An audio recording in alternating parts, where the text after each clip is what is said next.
నాకెంతో ఇష్టం ఆ అమ్మాయి అంటే. ఆ అమ్మాయికి కూడా నేనంటే ఇష్టమే. కానీ బయటపడట్లా. ఎవరికో భయపడుతుంది. వాళ్ళ ఇంట్లో వాళ్ళ మాటలింటుంది. అది లేకపోతే అంతా బానే ఉంది అని చెప్పేసి చాలా మంది కామెంట్లు పెడుతున్నారు. అసలు అమ్మాయికి నేనంటే ఇష్టం ఉందంటారా? లేదంటారా? కొంచెం చెప్పండి మేడం. అసలు మీరు నన్ను అడుగుతున్నారేంటండి? ఆ అమ్మాయికి మీరంటే ఇష్టం ఉందా? లేదా? అని చెప్పేసి అమ్మాయిని కదా అడగాలి. నాకెలా తెలుస్తుంది చెప్పండి? కానీ కొన్ని సింప్టమ్స్ నేను మీకోసం చెప్తానండి. అమ్మాయి మిమ్మల్ని నిజంగా ఇష్టపడుతుందా లేదా? మీరు ఇష్టం ఉండి కూడా ఇష్టం లేనట్టుగా నటిస్తుందా లేదా? అన్న విషయాలు గనక మీరు కనిపెట్టారు అనుకోండి. అమ్మాయిని మీరు ఈజీగా పడేసేయొచ్చు.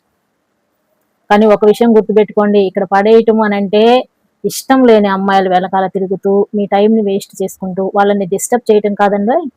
మీకు నిజంగా ఎవరైతే ఇష్టమో, ఆ అమ్మాయికి కూడా మీరంటే నిజంగా ఇష్టమా కాదా అని తెలుసుకొని మీరు నడుచుకోవాలన్నమాట. ఓకేనా? మళ్ళీ మీరు చెప్పారండి, మీరు చెప్పినట్టుగా మేము అమ్మాయిని పడేసాము, పడేయలేదు కాబట్టి పడేయాలని చూసాము, పడలేదు కాబట్టి కొన్ని తీవ్రమైన నిర్ణయాలు తీసుకోవాల్సొచ్చింది. ఇలాంటివి మాత్రం మళ్ళీ నన్ను అడగండే. నేను మాత్రం ఏ పూచి తీసుకోను.